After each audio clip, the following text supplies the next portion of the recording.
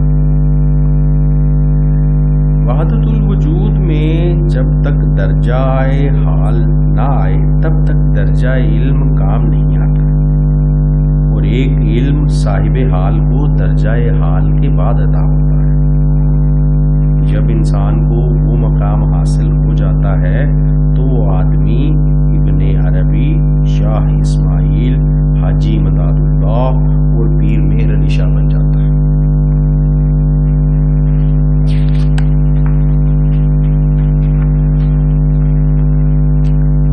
حضرات اگلا پوائنٹ جو آ رہا ہے یہ خالصتاً تنزلات ستہ اور مراتب وجود کی ایک تمثیل یا ایک تحریر ہے جو کافی لمبی بھی ہے، اور اس میں وہ کانسیپٹ ہے۔ اس کو ہم پڑھ لیتے ہیں، اس کے بعد پھر اگر ہمیں ٹائم ملا تو وہ ہم آسان الفاظ میں اس کو علیحدہ سے بھی پڑھ لیں گے۔ غیر انسان خلائق میں جناب حق تعالیٰ کے اسماء و صفات کی تجلیات ہیں، لیکن اچھا تجلی کے سلسلے میں پتہ نہیں کیا کیا کانسیپٹ ذہن میں ہوتے ہیں۔ تجلی صرف ایک ظاہر ہونے کو کہتے ہیں، ظہور کو بولتے ہیں، ایک اینگل سے کسی کے اوپر انکشاف، کسی شخصیت کا ہونا، اس کو بھی تجلی ہی کہیں گے۔ یہ تجلی کا صرف اتنا مطلب ہے۔ غیر انسان خلائق میں جناب حق تعالیٰ کے اسماء و صفات کی تجلیات ہیں، لیکن ذات اور اسماء و صفات دونوں کا انکشاف فقط انسان میں ہے۔ من روحی فنفخت فیہ من روحی سے مراد، من روحی سے مراد انکشاف ذات حق ہے، لیکن یہ انکشاف ذات خود ذات نہیں ہے۔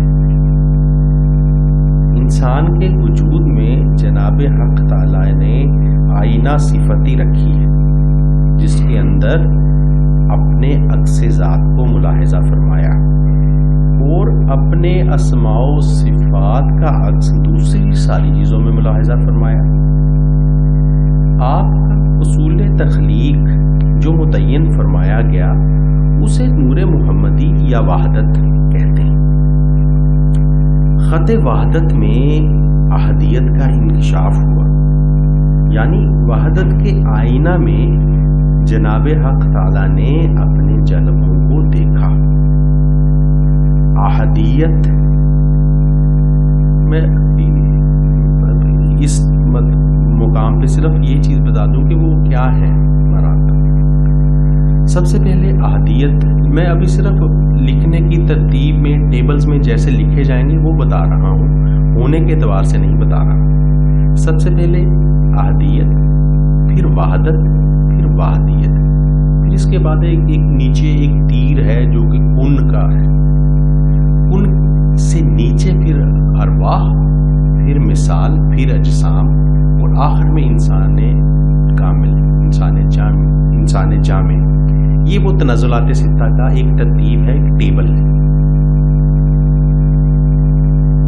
خط وحدت میں احدیت کا انکشاف ہوا، یعنی وحدت کے آئینہ میں جناب حق تعالیٰ نے اپنے جلووں کو دیکھا۔ احدیت کے انکشاف کو عقل اول، وحدت اور نور محمدی کہا جاتا ہے۔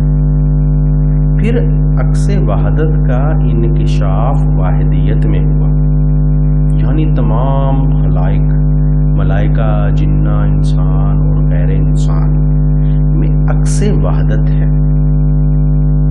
اس لیے یہ کہا جاتا ہے کہ ہر شے کو وجود نور محمدی سے ملا، یعنی وحدت ہی آگے مختلف آئینوں میں جلوہ گر ہوئی، لیکن اس عکس وحدت میں صرف انسان کی روح میں انعکاس کامل ہے،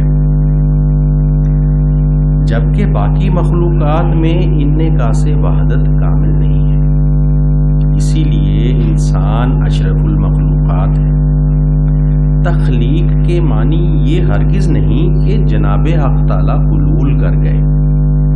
یہ جو کہا جاتا ہے کہ آپ صلی اللہ علیہ وآلہ وسلم کو اللہ تعالیٰ نے اپنے نور سے تخلیق فرمایا، اس میں جاہل صوفیہ جزویت لگا لیتے ہیں، جبکہ یہ تجسم یا تجسیم کی بات ہی نہیں ہے. نور سے تخلیق کیے جانے سے مراد نتیجہ خیزی اور اثر آفرینی ہے. ایسا ہرگز بھی نہیں کہ پہلی چیز دوسری کا جز بن گئی. پہلی چیز پہلی ہی ہے اور دوسری چیز دوسری، پہلی دوسری نہیں اور اسی طرح تیسری دوسری نہیں. اس تناظر میں اس بات کو دیکھ کے سمجھیں کہ آپ میں احدیت کا عکس اور باقی تمام میں وحدت کا عکس. جن معنوں میں سورج کی روشنی کسی دیوار کی روشنی بن جاتی ہے، لیکن یہ نہیں ہوتا کہ سورج اپنی جگہ سے ہل گیا یا سورج کے کچھ کانٹینٹس اس سے مائنس ہو گئے اور دیوار کا جز بن گئے. خدا کا اپنے رسول اور دوسری مخلوقات سے کوئی بڑھئی اور میز والا رشتہ نہیں ہے، کیونکہ بڑھئی اور میز کا رشتہ تو ایک غیر متواتر تعلق ہے، بلکہ رشتے کی نوعیت جھیل میں سورج کے عکس کی سی ہے، اور سورج ڈوبتا بھی ہے. جھیل میں سورج کا جو عکس اترا ہوا ہے وہ عکس سورج کی طرف دیکھ کر سورج کو سورج کہے یا اپنی طرف دیکھ کر کہے کہ میں سورج ہوں، میں سورج ہوں، تو کیا غلط کہا اس نے؟ یہی ان الحق ہے. ایک اور مثال سے سمجھیں، ایک اور مثال سے بات سمجھیں کہ دریا میں کشتی جا رہی ہو اور اس میں مسافر بھی ہوں، لیکن اصل حرکت تو آب رواں کی حرکت ہے. اچھا، یہ ان دنوں کی بات ہے جب کشتیوں میں موٹریں نہیں لگی ہوتی تھیں، وہ بیڑیاں ہوتی تھیں جو کہ پانی کے بہاؤ، یا وہ بادبانی جہاز ہوتے تھے جو کہ پانی کی حرکت کو ہی اپنی حرکت جو ہے وہ اپنے اینگلز سے بنا لیا کرتے ہیں. آج کل جن کے ذہن میں موٹر کشتیاں ہوں گی یا یہ والے ہوں گے، ان کے لیے یہ شاید مثال نہیں. لیکن ایک اور مثال سے بات سمجھے کہ دریا میں کشتی جا رہی ہو. اچھا، مجھے یاد پڑتا ہے کہ جب میں یونیورسٹی سے آیا کرتا تھا تو میں اسٹیشن سے پہلے ہی نا ساہیوال میں اتر جایا کرتا تھا. اب ہمارے گھر میں اور جہاں میں اترا کرتا تھا وہ اسٹیشن سے پہلے کی جگہ ہے. وہ درمیان میں ایک ذخیرہ تھا، ریلوے ٹریک تھا اور ایک نہر تھی. اس نہر پہ میں جاتا تھا، اس ٹرین سے ڈائریکٹ اتر کے، چھوٹا سا بیگ ہوتا تھا، وہاں ایک بیڑی لگی ہوتی تھی. اب اس بیڑی کا جو یہ سفر تھا نا یہ والا، وہ اس کے اینگل سے ہوتا تھا. جب اس نے مجھے لے کر گھر کی طرف جانا ہوتا تھا تو وہ اپنا اینگل ایسا کر لیتی تھی. اب پانی کی جو یہ والی رفتار ہے وہ اس کو دھکیلتے ہوئے ادھر لے جاتی تھی، اور رسے کے ساتھ جو اس کی کنیکٹیوٹی تھی وہ اس کو ادھر ادھر نہیں جانے دیتی تھی، وہ سیدھا ٹریول کرواتی تھی. وہ ایسے کوئی ایک چیز ہے. میں ذرا تھوڑا سا کوشش کر رہا ہوں کہ ہم خشکی زیادہ اس میں نہ آئے، تو اس کی معذرت بھی چاہتا ہوں کہ ٹائم تو ہمارے پاس بہت شارٹ ہے، مگر باتیں ہم بہت لمبی لمبی کیے جا رہے ہیں. دریا میں کشتی جا رہی ہو اور اس میں مسافر بھی ہو، لیکن اصل حرکت تو آب رواں کی حرکت ہے. وہاں تو یہ حرکت حقیقی ہے، لیکن کشتی جو متحرک نظر آ رہی ہے وہ دریا کے پانی کی حرکت کا اثر و نتیجہ ہے. اور دوسری بات یہ کہ پانی لکڑی نہیں ہو گیا، لکڑی پانی نہیں بن گئی. کشتی کی حرکت پانی کی حرکت کا نتیجہ ہے، اور مسافروں کی حرکت کشتی کی حرکت کا اثر ہے.